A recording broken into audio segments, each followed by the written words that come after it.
रसिक मित्र हो, नमस्कार.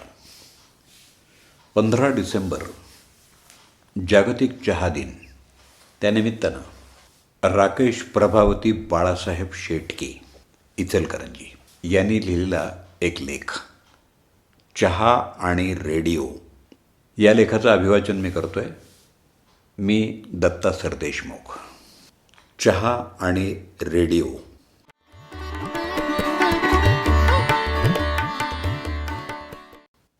सकू, वाईट चहा टाक पाहुण्यासनी. नग आम्ही मगदूम चहा पितो आणि आम्ही काय ऊन पाणी पितो काय? आम्ही बी आबा आज्यापासनं मगदूम चहाच पितो असं म्हणता. मग होऊन जाऊ द्या डब्बल. मित्र हो, हे रेडिओवरची चहाची जाहिरात कोणताही रेडिओ रसिक कधीच विसरू शकत नाही. मला आठवतं, आमच्या घरी खूप पूर्वीपासून रेडिओ ऐकला जातो आहे. सुरुवातीच्या काळी रेडिओसाठी लायसन्स लागायचं, म्हणजे तेव्हा ते एक अप्रूपच होतं. माझ्या आजोबांना आणि आजीला रेडिओ ऐकण्याची आवड होती आणि ही आवड पुढं आमच्या परिवारात उत्तरोत्तर वाढतच गेली. आमच्या घरी घड्याळाच्या अलार्मऐवजी रेडिओच्या संकेत धूननं आम्हाला जाग यायची. वंदे मातरम कानावर पडायचं आणि तिथून पुढं दिवसभर मग रेडिओ शब्दसंस्कार करत राहायचा. शाळेत असतानाच रेडिओ ऐकायची सवय लागली आणि अगदी जाणीवपूर्वक लक्ष देऊन रेडिओ ऐकायची सवय मात्र इयत्ता 9वी बसून लागली. मित्र हो, सकाळी झोपेतून जाग आल्यावर वंदे मातरम कानावर पडताच आमची सकाळची गडबड चालू व्हायची. रेडिओ ऐकत ऐकतच घरातल्या सगळ्यांच्या आंघोळी व्हायच्या. भक्तिगीतं, चिंतन, दिनविशेष इत्यादी कानावर मंजूळपणे पडायचं आणि समोरच्या अंगणात रांगोळी देखील सुरेखपणे रेखाटली जायची. रेडिओ देखील जणू आमच्या जीवनात सुरेख रांगोळीच रेखाटायचा. त्यानंतर सकाळी 7:10 प्रादेशिक बातम्या लागायच्या आणि त्याचवेळी घरी चहा तयार व्हायचा. चहाचा आस्वाद घेत घेत आम्ही सगळेजण बातम्या देखील आस्वाद घेऊन ऐकायचो. कुठं काय घडतंय, क्रिकेटची मॅच कोण जिंकली, शासनाची नवीन कोणती योजना आहे, अशा अनेक सगळ्या बातम्यांवर अगदी बारकाईनं आमचं लक्ष असायचं. अहो, चहाच्या प्रत्येक घोटाबरोबर आम्ही बातमी देखील नित्यनेमानं ऐकायचो. चहाची तलफ तशीच बातम्यांचीही तलफ आम्हाला लागलेली असायची. चहा घेत बातम्या ऐकण्यातला आनंदच काही वेगळा आहे. अहो, हा अनुभव खूपच आनंद देणारा. सकाळच्या बातम्यानंतर विविध प्रकारचे कार्यक्रम रेडिओवरती लागायचे. त्याच्यामध्ये मग चला हसूया, प्रभातीचे रंग, विविध मुलाखती, हिंदी मराठी चित्रपट संगीत, सुगम संगीत असे भरगच्च कार्यक्रम भेटीला येत राहायचे. चहाचा आस्वाद घेत या कार्यक्रमांचा आस्वाद घेतला की मग आमची प्रभात खऱ्या अर्थानं रंगून जायची आणि चेहऱ्यावरती एक समाधानाचं हास्य फुलायचं. रेडिओच्या बरोबरच हाती दैनिक वर्तमानपत्र, साप्ताहिकं, मासिकं हे चहा घेत वाचणं म्हणजे किती सुख आहे. अहो, आपल्या आवडीचं, आपल्याला ज्याचं कुतूहल आहे ते काही कविता, काही गद्यलेखन, काही ललित लेखन याचं मनसोक्त वाचन करत असतानाच रेडिओवर सुंदर कार्यक्रम ऐकणं ही मजाच काही और आहे. दिवस पुढं पुढं सरकायला लागतो. साधारण सकाळी 10 वाजता पहिली प्रसारण सभा समाप्त होते आणि रेडिओवरचा निवेदक मग दुपारच्या सभेत भेटू असं सांगून आपला निरोप घेतो. दुपारच्या सभेत मग जेवण करत करत रेडिओवरच्या कार्यक्रमांचा आनंद घ्यायचा. त्यानंतर दुसरी प्रसारण सभा संपल्यावर मग संध्याकाळच्या प्रसारण सभेत रेडिओचा निवेदक उद्घोषणा देतो आणि सायंकालीन कार्यक्रमांना सुरुवात होते. सायंकाळचे कार्यक्रम ऐकत असतानाच कोणत्या तरी विषयावर चर्चा रंगत आलेल्या असायच्या. इकडच्या तिकडच्या गप्पा टप्पा व्हायच्या. मग या चर्चा आणि रेडिओवरचे कार्यक्रम ऐकतानाच संध्याकाळचा चहा तयार व्हायचा. या चहामुळं आणखीन जरा उत्साह यायचा. मग गप्पा आणखीनच रंगून जायच्या. आम्ही सगळेजण रेडिओवरचे कार्यक्रम ऐकण्यात अगदी रंगून जायचो. रेडिओ आमच्या जीवनात जणू इंद्रधनुष्य फुलवायचा. रेडिओवरचे कार्यक्रम ऐन रंगात आलेले असायचे. रेडिओवर गझलांवर आधारित एक सुंदर कार्यक्रम असायचा, बहार-ए गझल. हा कार्यक्रम वैविध्यपूर्ण गझलांमुळं खूप आवडायचा. का कोण जाणे, माझ्या मनात बहार-ए गझल हे ऐकल्यावर बाहेर ये गझल असं येऊन जायचं. एकूणच त्या गझला रेडिओतून बाहेर यायच्या आणि हृदयाला स्पर्श करून जायच्या. मग गझलेची, शब्दसंगीताची आणि गायनाची श्रीमंती ऐकत ऐकत आपसुकच बहारे चाय होऊन जायचं आणि मग चहा बाहेर यायचा आणि गझलांसोबत चहा पण तृप्ती देऊन जायचा. रेडिओ, गझल आणि चहा यांच्या एकत्र येण्यामुळं अक्षरशः माहोल बनून जायचा. पूर्वीच्या काळी म्हणे लग्नात हुंडा म्हणून नवरदेवाला रेडिओ भेट दिला जायचा. त्या काळातले हे नवरदेव मग लग्नात मिळालेला हुंडा गळ्यात घालून सायकलवरून फिरायचे आणि दिमाग दाखवायचे. इतकी रेडिओला त्या काळी प्रतिष्ठा होती. मग आपसुकच हे लग्न लागायच्या आधी मुलगी बघायचा कार्यक्रम अगदी सागरसंगीत व्हायचा. तेव्हा मग होणारी नवरी मुलगी कांदेपोहे करायची. बहुधा घरच्यांनीच, म्हणजेच आई, काकू, मावशी, मामी इत्यादींनी केलेले असायचे, पण पोहे आमच्या राणीनं केले असं म्हणून होणाऱ्या नवरी मुलीचं नाव पुढं केलं जायचं. मग कांदेपोहे खाल्ल्यानंतर ओघांना चहा देखील यायचा.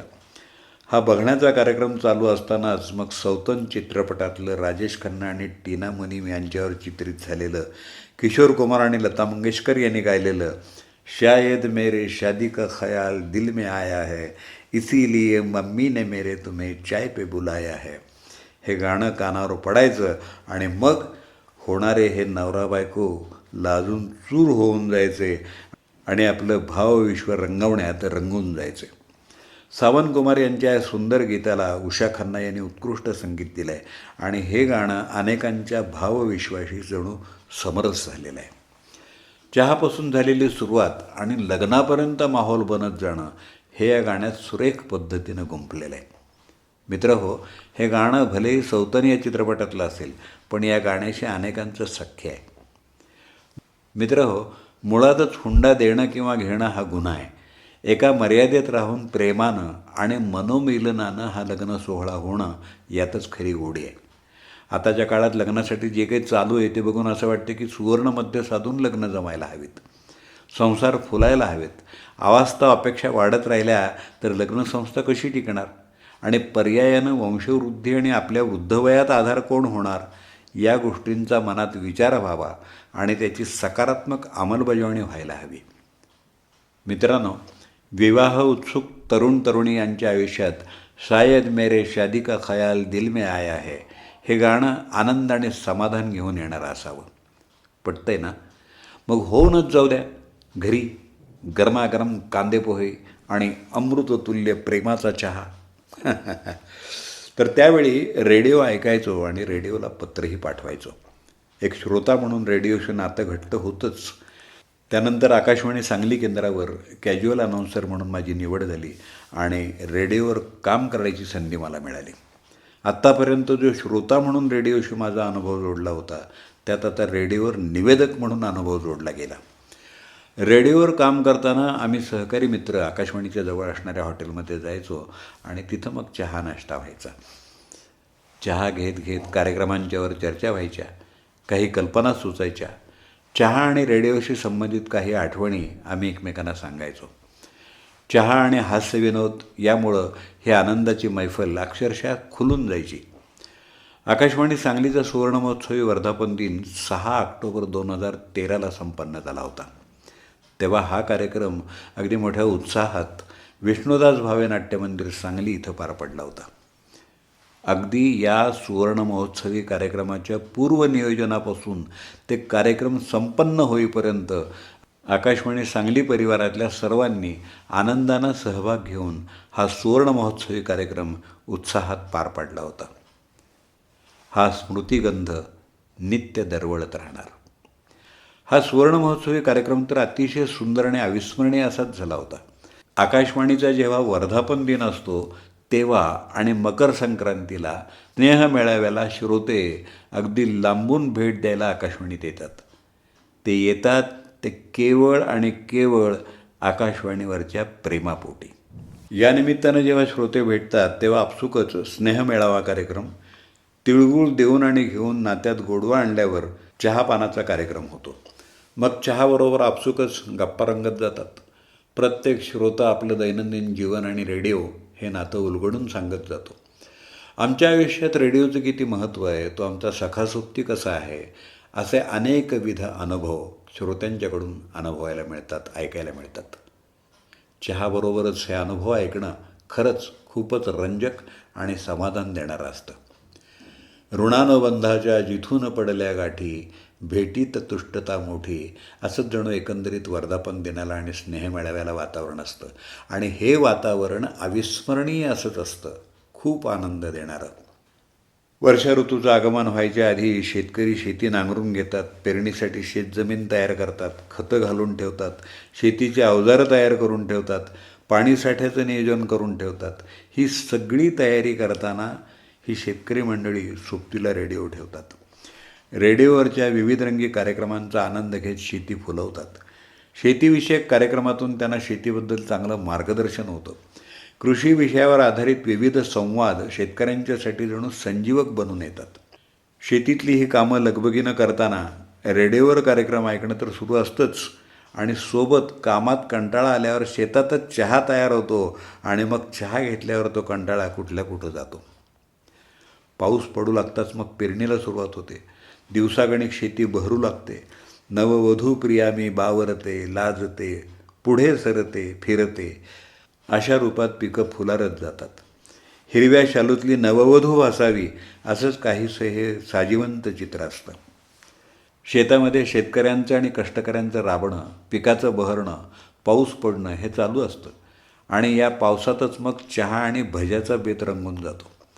कष्टाचं जीर्ण आणि पावसाळी वातावरणात चहा आणि भजी खाण्याचा अनुभव, तोंडाला पाणी सुटलं राव.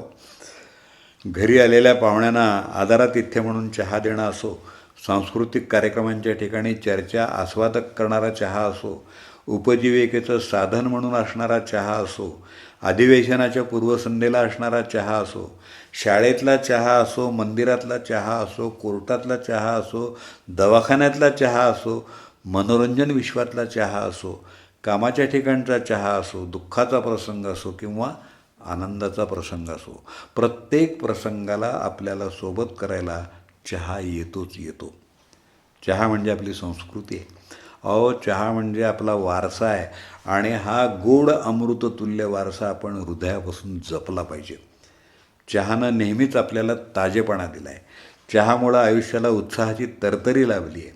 आपण नेहमी ऐकतो, वाचतो की चहाला वेळ नसली तरी वेळेला मात्र चहा नक्कीच लागतो. मित्रहो, चहामुळं अनेक बैठकी अक्षरशः रंगतात. कित्येकांची लग्न चहामुळं जमतात. अनेक तुटलेली नाती चहामुळं जुळतात.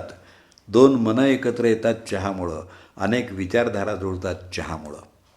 झोपडीत राहणारा असो, बंगल्यात राहणारा असो, म्हणजेच अगदी गरिबांपासून ते श्रीमंतांपर्यंत सगळ्यांच्या घरी तितक्याच आवडीचा हा चहा आहे.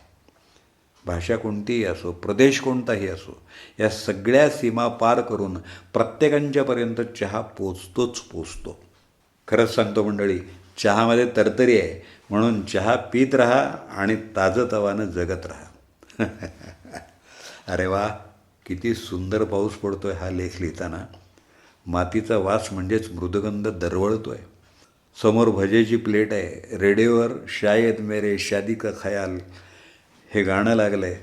प्लेटमधल्या भज्यांचा मनसोक्त आस्वाद घेतलेला आहे आणि वाफाळलेला चहा घेऊन वाचण्यात आणि रेडिओ श्रवण करण्यात मी मग्न झालो आहे. सुख म्हणतात ते हेच ना.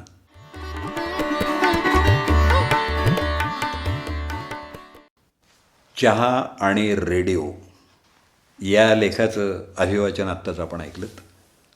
लेखक राकेश प्रभावती बाळासाहेब शेटके, इचलकरंजी. राकेश शेटके यांचा मोबाईल नंबर 965747409661. अभिवाचन दत्ता सरदेशमुख. माझा व्हॉट्सअप नंबर 8329730186.